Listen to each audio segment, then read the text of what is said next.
Hello, everyone, and welcome back. It's another episode of the In the Clutch podcast. I'm your host, Jonathan Michael. Joining me today is Gavin Russell and Larry Larson. Fellas, we've reached the promised land. The playoffs are finally here. Lots to look forward to this week. Certainly is. I mean, we've had so much to look at, a lot of teams to cover. We've been busy with, sectional soccer as Larry is just continuously fired up and he's just putting into emotion with his hands right there exactly how I feel on the inside about IHSA football playoffs coming up. So should be a fun weekend and games Friday and Saturday. Really looking forward to it.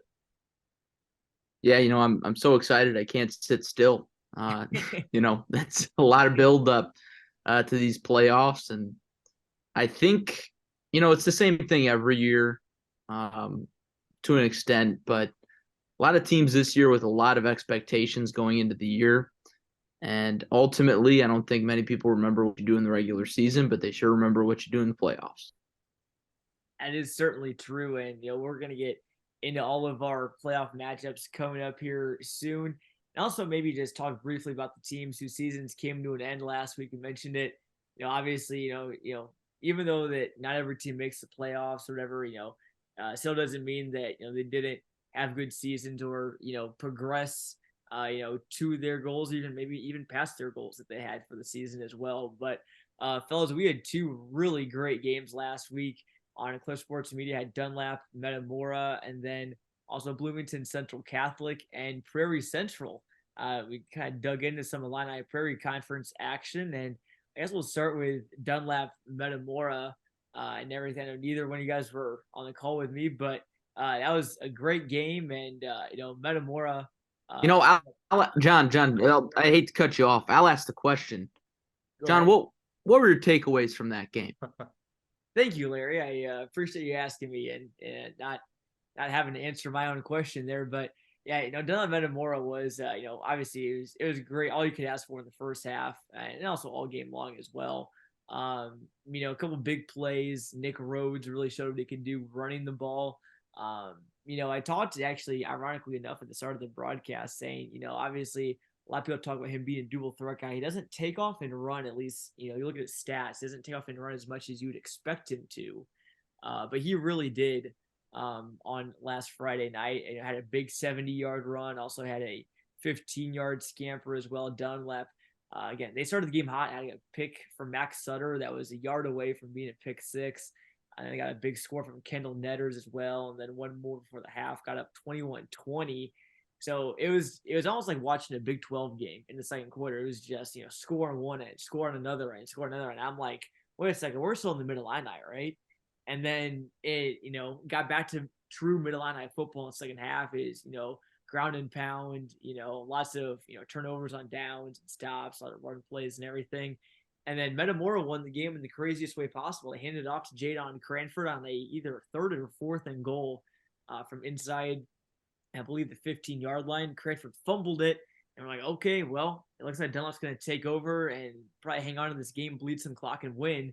No. Rhodes picks up the ball, runs into the end zone, and Metamora ends up hanging on to win. They got a huge stop down at the end. Dunlap, I honestly didn't know if they'd be able to march 70 yards down the field in just under 90 seconds. They got down to like the 7, but eventually just ran out of timeouts, and they threw the ball in bounds, and that's what really hurt them. If they would have thrown the ball either out of bounds and lived to see another down, or thrown it in the end zone, I think they, probably maybe could have won that game. But, young quarterback, just made a mistake, threw it in bounds, couldn't get out, no timeouts, and that's how it ended. And what a great game it was, though, in Metamora. Redbirds are hot, though, winning 5 in a row. Hey, Yeah, that was kind of.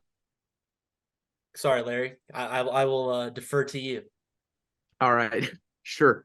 Obviously I wasn't there and I didn't have a chance to watch the game live as it happened, but I was following on Twitter. I think I said this on last week's podcast. If Metamora was able to get that win, that's a statement win. This team is playing its best football going into the playoffs, so they're a team to look out for.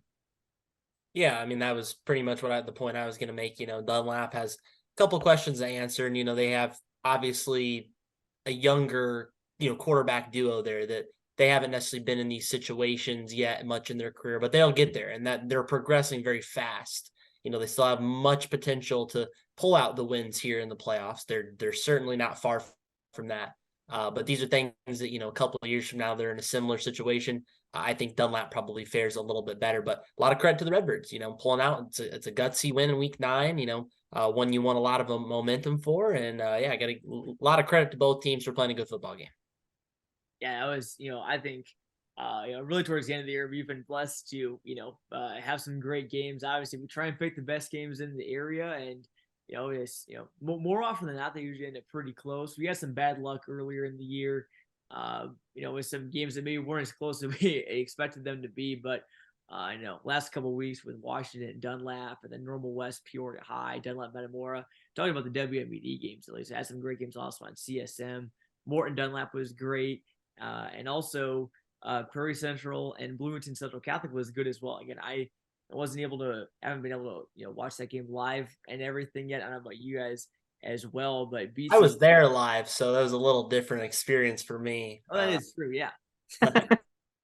No, that was a great game, and that was really fun. I actually never been to BCC, but it was a great stadium, excellent roof. It was like a solid brick wall press box. You don't see that a lot, so had to climb the ladder, and we were up there. It was a beautiful night for October. But me and Latif Love had the call, and that was probably the closest game I had been to in the regular season. We again had a few blowouts here and there, a few lopsided scores, but Prairie Central looked really good early in that game. Did not expect that to happen, but it was gutsy on their part. They're a team that is 5-4 going into the postseason that is a lot better than 5-4. You can't judge a book by its cover, and I think the Hawks don't tell the whole story, especially coming off a year where they lost a lot. They lost their head coach from last year. That's a big turnaround, and to almost take down state-ranked BCC is a big statement. Now, a lot of credit to BCC, though, for fighting through. Didn't play their best game, made a few mistakes here and there, but they ultimately clutched up when they needed to and ended up pulling out the win on senior night. So big shout out to BCC, big shout out to Prairie Central for playing a really good week 9 football game. If you didn't get to watch it, that's just a fun watch. We saw a fake extra point attempt that was successful. We saw a Philly special. We saw a host of other things that were like straight out of Madden. So it was certainly a game to remember, and a game that was full of exciting plays. I'd go back and watch it if you get a chance. Yeah, and Gavin, you said, Prairie Central, obviously, a team that's not really in our coverage area, but, a team that is much better than their record suggests. That Illini Prairie Conference is really, really stacked. You got, obviously, BCC undefeated. You have St. Joseph Ogden and Tolono Unity, who are, both very good teams that went 7-2. And I think they're better than their record suggests as well. And you also have Monticello, Paxton Buckley Loda, Prairie Central. You got 6 teams in that conference of, I want to say, 9. So 2/3 of your conference is making the playoffs. And I think any of those teams have a chance to do real damage. And the reason I say that is it puts in perspective of how impressive BCC's season was. And, Gavin, I have to ask you, because I know a player who I haven't been able to see in person yet or whatever play, but I know is been a name to watch around the area is Colin Hayes. I know BCC's offense didn't have the best game, but what are your takeaways from watching him and for the first time, but also Will Edelman, who ended up being the kind of the hero for the game. Yeah, I was gonna say Will Edelman was the man, on that Friday night. No disrespect to Colin Hayes, but Edelman really kind of carried the ship there, and he was able to make it happen. Good reason, he was the player of the game from that one. But Hayes seems like he's been coming off an injury the last couple of weeks. He didn't play much in week 8 at all. I believe it was a leg or ankle injury of some sort, so maybe wasn't 100% these last couple of weeks. But again, got to give Hayes a lot of credit. Wasn't his best performance of the season, but it was gritty. He came through and he needed it. He threw a touchdown in the second half. Usually he's getting it done with his legs. He didn't have it that night. He was a little slower out of the gate. Prairie Central kind of had his number with the running game, but he found other ways to make things happen. And he's playing both ways. He's never leaving the field. So Colin Hayes is just really impressive. He's a big guy, 6'6", just an overall outstanding athlete that I'm assuming he's going to be moving to the next level in some capacity, and some teams are going to be very fortunate to have him. Yeah, certainly. And I think that kind of puts a bow on the regular season. And again, it's real quick before we get to the playoffs. I know a couple teams, obviously fell short. But by and large, though, we have 31 teams in our coverage area. 19 of them made the playoffs, so well over half. That's a pretty impressive number. But of those teams that that group of 12 that didn't make the playoffs, whatever, maybe who's a team that really impressed you guys this year, where you think it maybe has lots of reason for optimism looking forward? Well, I gotta go with East Peoria. I've obviously, look at them and try to hold out some hope. It's been a really long time since they've been successful, but reason being, they collected 2 wins again for the second straight year. So no more winless seasons like they had been struggling with. But they are going to have all but four, I want to say 4 players back next season. They only lose 4 seniors. So they return just about everybody. Most of those guys are going to be 2 or 3 year starters. A few career varsity starters will be back next season. Again, 2 wins, but we saw what they did against Metamora, put a little fear into the Redbirds, didn't amount to anything. But hey, you know what? 2 wins. I think that they have a big chance to take a leap forward next season. And I think that ultimately for East Peoria, they're doing a better job. They're getting kids into the program. They're starting to look more on the uptrend. So got to give some credit there to the Raiders. They'd be my team to look out for way too early heading into 2024. We wouldn't be a sports media company if we didn't do way too early projections. So glad we were able to check that box. For me, a few teams kind of come to mind, right? Because I think one is Pekin because they lost so much. They were still able to pick up a few wins in the Mid-Illini Conference. Anytime you lose a cast like they lost to graduation, it's going to be a tall task. They went out there week one, got their a few Mid-Illini wins. I thought what they were able to do and, keep the program moving was definitely, something to be noted. I think Limestone getting a win. Sorry, Gavin, over East Peoria. It's good for Limestone because ultimately, you don't get wins for a few straight years, man. That's it's tough on the players, it's tough on the coaches, it's tough on the student body. You need wins to get the program moving in the right direction. Limestone checked that box this year, so good for them. Fieldcrest is another team for me that fell just short. And Josiah Johnson, as the guy who makes the top performers graphics every week that John sends me. Josiah Johnson was on there almost every week. He and his Fieldcrest teammates, there were a few playmakers on that night squad. They fell just short, 5-4 or 4-5 rather in the postseason. So they had a good year, all things considered, but couldn't make the postseason. Yeah, I was gonna say Fieldcrest. I think it was one of mine. Obviously, going from a winless season, a year ago to now going, just on the doorstep of making the playoffs. And if I'm not mistaken, one of their games came down to like the last play of the game, a two-point conversion they had, and 2-point conversion was batted away. So it's kind of crazy to think about it. If that pass was completed, you're probably talking about Fieldcrest making the playoffs and everything. So obviously, I'm sure that was a gut wrencher for Knights Nation, but obviously lots to look forward to. I was just looking actually at Fieldcrest roster right now, at least just on Max Preps from what I could find. They have a couple of seniors, including Johnson, that are graduating, won't be with the team next year, but they do bring back Eddie Lorton. He's a really good running back for them. He's a junior, so he'll be back next year for the Knights, and they bring some other pieces back as well. So Fieldcrest has a lot to look forward to. I'm going to go with another 4-5 team that really picked it up towards the end. I'm going to go with Todd Hollis's Elmwood Brimfield Trojans. Again, a team that kind of, fell off the map early a little bit, couldn't really get things going. They were 1-5 at one point, and, I was, I'm honestly a little surprised to see them, down there. They're usually a team that's, at least close to making postseason contention. They had a really front-loaded schedule.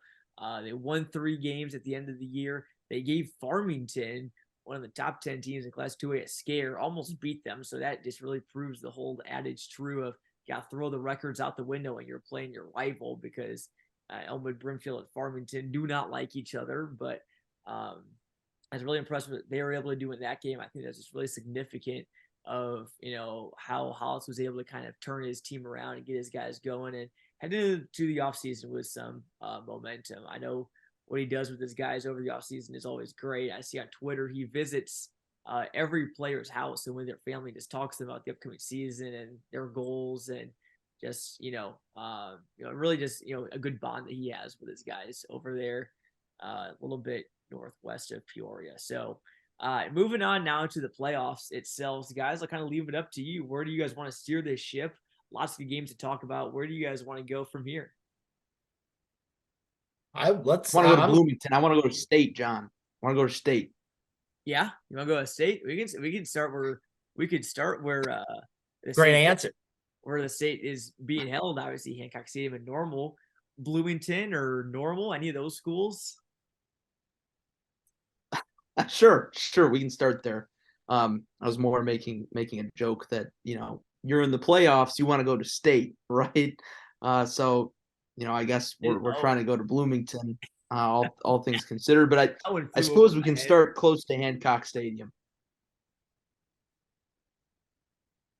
Yeah, that one flew over my head. Yeah, obviously everyone does want to get to State, but anyway, a little bit of a brain fart. It's been a long week. College sports media playoffs are getting to us for sure. But anyway, Larry Larson, oh my word, this he's struggling to contain himself, but oh boy. Anyway, big games on in the. No, John, it's been a long week for you, but laughter is the best medicine. And I'll just go ahead and we're gonna start with Normal Community against Argo. That's where I'm starting.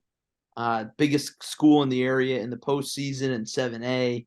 I wrote this in my predictions. And if anybody from Argo watches this, feel free to screen record this and include it in your montage if you upset Normal Community. Kind of like the Arizona Diamondbacks have been, recording people saying on baseball shows that they've got no chance. But I mean, I just don't see an upset happening in that game. I think Normal Community has got a good first round matchup. This is a team that has had state aspirations since we wrote our football previews back in August. Going to State in Bloomington Normal has been the goal for them, and it's going to be really tough to knock them down short of that. So I'm looking for a big win at a Normal Community, kind of like we've been seeing in the regular season, come playoff time tomorrow night. I 100% agree. I think the Ironmen have they've been unstoppable so far, and I think that it's going to be really hard to stop them. They've gotten better since last year. The couple times I've seen them, they have just been a well-oiled machine. If you haven't seen them yet, you got to watch them. Go back and, check them out a little bit with some of our highlight stuff. But, they're really good. I'll keep it in the Twin Cities there with Normal West as they're taking on Simeon. That's going to be a game that I can only describe as fast. It's going to be a fast-moving game. We're going to see a lot of athletes come onto the field. I do believe I picked Normal West. I did pick Normal West in that game. They've had a tough schedule, there's been a couple times, they played Pure High, they played Community, and they fell short, didn't play their best games. But ultimately they finished 7-2, got themselves a home game. And I believe that they're going to, bring out a big performance come Friday night. Simeon's not going to be an easy round one test for them. But I think ultimately that can make the Wildcats better going forward into the playoffs. And, one of those teams that I definitely think has potential to just, keep winning some games and grind it out each week. We could see the Wildcats make a little run at it. Yeah, I think so. I think that Simeon West game, I think, for a 5-12 game, I think it's going to probably be a little bit, closer than you would expect, given if you just look at the seeding and everything. I'm looking at Simeon right now, and 6 of their opponents on the year made the playoffs. I mean, most teams usually are, maybe between the 3 and 5 range, but Simeon had 6. Both of their non-conference games were pretty stiff tests against Wheaton, Warrenville South, and Sycamore, 2 really good teams. Their other losses came to Kenwood. Weren't really close in that game. Also to Morgan Park, though, who's one of the top teams in Class 5A. So you look at the Wolverines. Obviously, a lot of people know them as a basketball power. Derek Rose's school, the team Metamora beat us here at Redbird Nation. But for Simeon, it's gonna be a very good team. Gavin said it's gonna be a fast game. Think about the Wolverines I'm looking at right now. Again, offense, only averaging about 21 points a game. I think if Normal West can, really get things going with their air attack. And also, how about Gavin Camp? We know him as a wide receiver, but 21 or over 20 carries on the ground. Exact number eludes me right now, but over 150 rush yards, and he's just showing that, hey, I'll play running back if you guys need me to. And also, real quick about Normal West, I realized after the fact that I had an egregious error in our top performers, not including Camp, but I left out Sincere Brown, who had 3 touchdowns and 3 interceptions last week.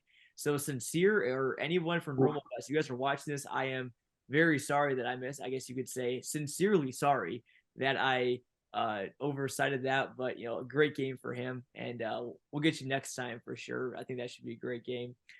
Bloomington as well. Again, real quick for the Purple Raiders, tough game for them. Going against Glenwood, really good team in the Central State 8. Tough for Bloomington because they're probably coming in after getting, like a better term, they got the break speed off of them by MacArthur, 54-10. That was not one that I was expecting. So I think that AJ Cadron and Cameron Smith, Bloomington has a lot of playmakers. It's not just AJ Cadron. They got good running backs, good wide receivers. I think if Bloomington plays its best game, I think they can definitely beat Glenwood. However, they gotta just put last week behind them. Gotta have a short memory because this is the second season. Whatever happened last week does not matter at all.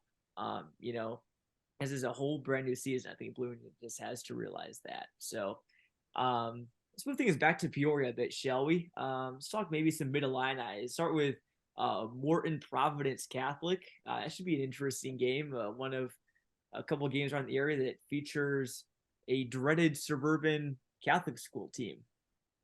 Yeah, obviously Providence Catholic has been a name that I think a lot of people would be familiar with. They're back in the playoffs this year, play a challenging schedule, up there in the suburbs. But I like Morton in this one. They didn't have, things go the way they probably wanted to. Definitely didn't want them to go last Friday. Wasn't even as close as I thought it was going to be. I think that maybe a bit of a lackluster effort from the Potters in week 9 and losing the conference title, that's going to fuel that fire big time. And I think Adam O'Neill's squad is going to come out just firing on all cylinders. I believe they have a Saturday game, so should be, daytime game, a little bit warmer weather, got the daylight out. I think that they're definitely going to be in line for a big round 1 victory, and I fully expect the Potters to move through at least the first couple rounds. They should bounce back nicely. Yeah, I'm with you there, Gavin. I think Morton is battle tested, and I've said this before. You never want to lose any games, but you learn a lot more in losses than you do in wins.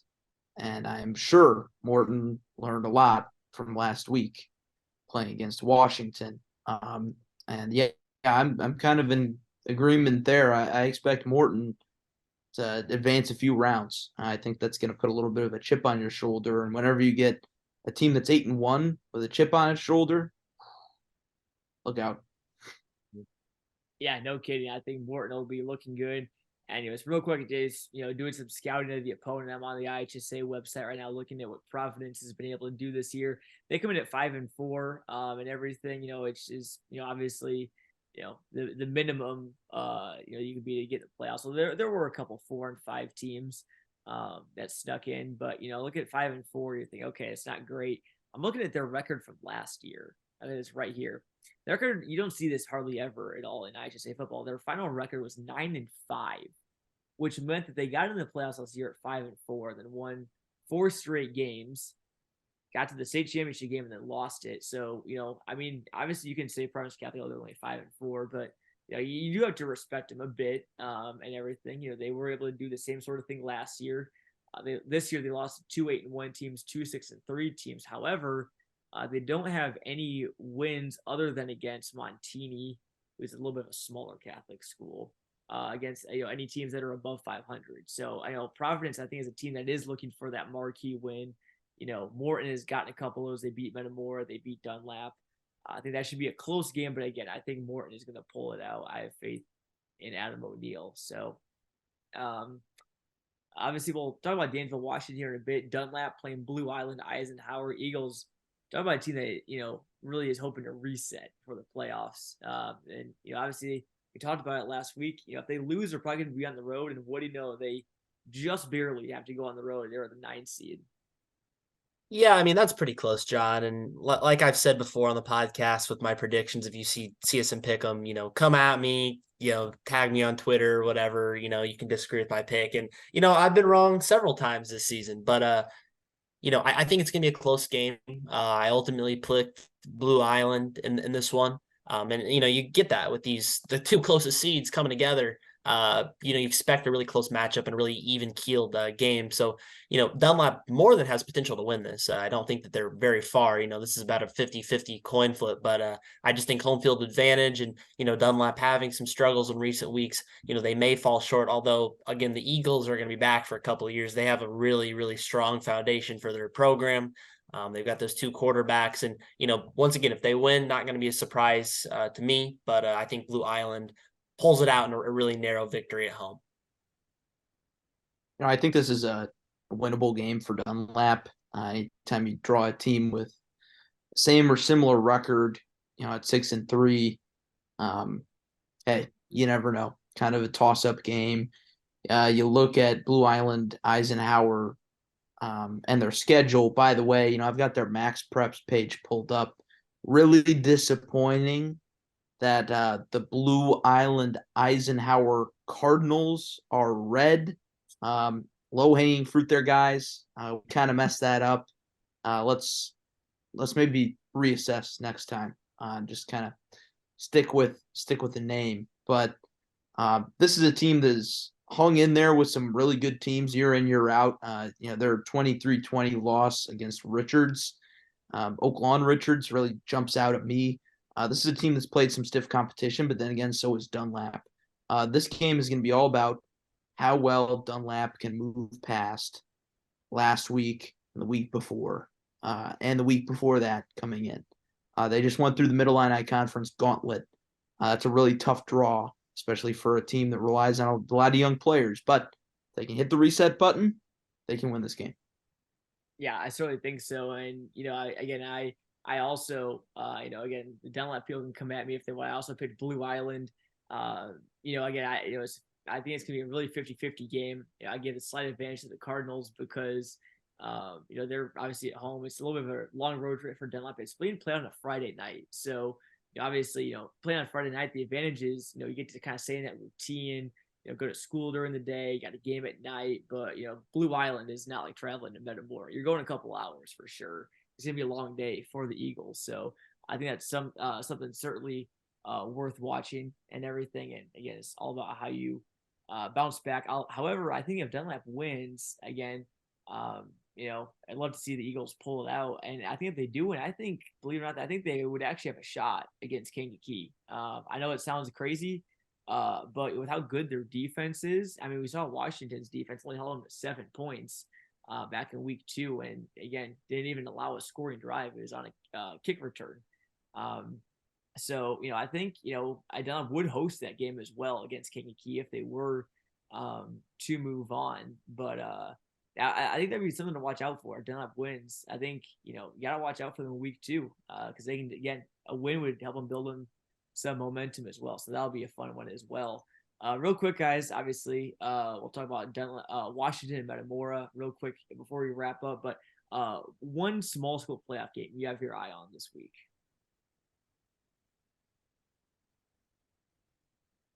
I can go first if you guys. Well, I don't want to, this maybe isn't small school. I mean, I'll give a special shout out to DMAC, Anawan Weathersfield. I did pick AW there, although Cody Myers and his guys have, battled a lot of adversity this year. And if they were a team that as a very low seed, pulled off an upset, wouldn't surprise me. They're a gritty team. They're a gritty program. They've battled through a lot. So I could see that. But smaller school I had my eye on is P&D and Kewanee.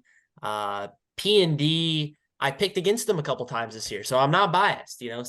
This is me just take my best guess and trying to use my metrics and all my fancy resources. But I really think that who Kiwani has played versus who P&D has played and the tests that they've faced, nearly knocking off Peoria High last week. I think the Irish, that, this is a much more even game than what's going to suggest. Kiwani has not played that thick of a schedule despite being 8-1. So I like the Irish in this game. I think that they could even pull out a fairly convincing win. No offense, I believe they're the Boilers or Boilermakers, but go P&D up there, and I think that the Irish could do something like that. Yeah, I like that, Gavin. I like that a lot. Especially a P&D team that comes in with a little bit of momentum. I mean, with Peoria High, what a response after losing 50-0 to Normal Community. Hanging tight with Peoria High, that's a statement. Obviously, no moral victories, but hey, you got to tip the cap. For me, a few games that jump out. You've got Stark County and Princeville, local game there. Stark County, obviously, kind of a heavy favorite, but Princeville has done some good things this year. And then kind of looking at the list here, Farmington hosting Bismarck, Henning, Rossville, Alvin. Alphabet Soup High A School. bit of a mouthful. Yeah. Hey, Farmington, they've been a wagon this year. Don't get in the way of that tractor. I like Farmington game. I like Farmington to make a little bit of a run. So Yeah, certainly. I think, Farmington, they're winning against Knoxville last week. That's the game we didn't mention first, but that was, one of the biggest results in the area because they were able to win the conference championship with that. So credit to the Farmers, again, having a younger squad than usual and still being able to get it done. I think that's going to give them a lot of momentum. You guys kind of took, the picks away. I was going to say P&D Kiwani, Gavin, for the same reasons. I'm sure Kiwani's usually the people from Peoria are on the opposite end of playing a private, playing a private school that's better than their record suggests because of the level of competition. Well, now, P&D gets to be on the other side of that coin and say, well, hey, now we're that private school that's played some bigger competition, whatever. Again, nothing against Kiwani, but I also picked the Irish as well this week. Farmington game is going to be great. Not really maybe a small school game because it's still 4A, whatever. And also the same with Normal U High and Coal City. I think that'll be a really good game as well. An 8-9 match that I think is probably going to come down to probably no more than 10 points or so. So keep an eye on the Pioneers. But real quick, guys, only a couple minutes left. We got a big slate of games this week. We got 3 of them. We got Danville and Washington on CI Proud, our WMVD game of the week on Friday night. At the same time, we have Joliet Catholic Academy and Peoria High on CliffSportsIL.com and our YouTube. And then we got a Saturday matinee for you, Decatur MacArthur against Metamora. Guys, again, limited time here, but what are you guys looking for real quick in any one or any or all of those games? All of them are going to be exciting. All I got to say is you got to tune in to watch all 3 because they're all going to feature a lot of really good athletes. We're going to see, 3 really high caliber teams. And, I think that for the most part, we're going to see some pretty even matchups. Washington may be the more lopsided one in that, but you don't count out Danville quite yet. Washington could start a run, though, here, possibly going to state. Daryl Crouch in his last season, they absolutely want to make their mark. So all you got to do is you got to tune in. There's nothing else to say right now. It's time to play some football. Yeah, I'd say. Hey, go ahead. Wow, selling me short. Hey, I've got my comments too. Danville, a team that has shown that they can hang, but Washington and their defense, I think they take care of business there. Peoria High, with frankly, for anybody, any team, this is not a Peoria High problem. You draw Joliet Catholic in the first round. That's bad news.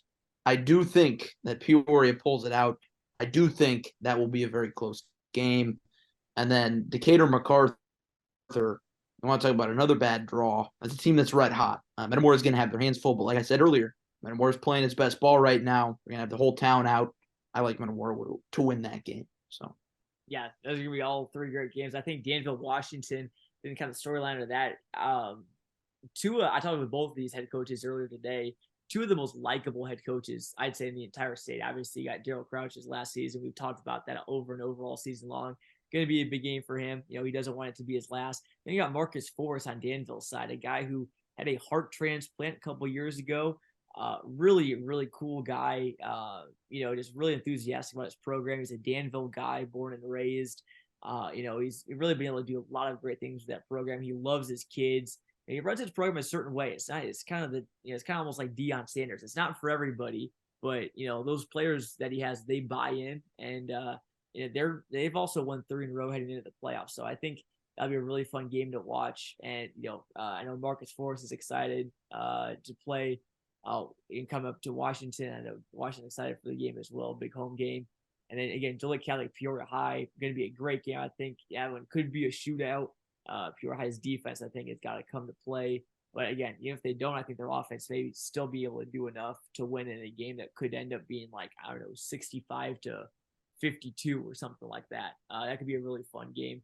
And then MacArthur Metamora, keep an eye on MacArthur's Myson Johnson Cook, freshman running back, who got offers from Iowa and Penn State today. He's a freshman, so keep an eye on him. Going to be a really fun game. We're going to see lots of great running backs, including Metamore's Jadon Cranford, Evan Kyle as well. It's going to be a great week of action. So that about wraps things up. Time is up here on the End of Clutch podcast. For my great co-hosts, Gavin Russell and Larry Larson, I'm Jonathan Michael saying so long. We'll see you this weekend. Great week of playoff football ahead.